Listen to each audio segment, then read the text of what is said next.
namumula sa kilig at red flag. Ang Don Bell sa unang pasilip ng comeback series nila na How to Spot a Red Flag. Pero seryoso ha, huwag mo ko lolokohin. Hindi ako laban. Sa trailer, nakipagkita si Cha, played by Bel Mariano, sa ka-talking stage niyang si Matt na role ni Donnie Pangilinan.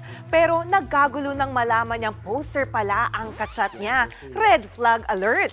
Pero mukhang magkaka-developan na rin sila sa kwento. Next Monday na yan ipapalabas sa View Philippines. Wait lang, hindi lang pala yung ilong mo yung namumula, ha? Buong mukha mo na ata. Seryoso ba? Mga kapatid, Jania Lipon po, laging maging updated sa latest sa entertainment and lifestyle para maging una sa balitaan. Bisitahin at mag-subscribe na sa social media pages ng News 5.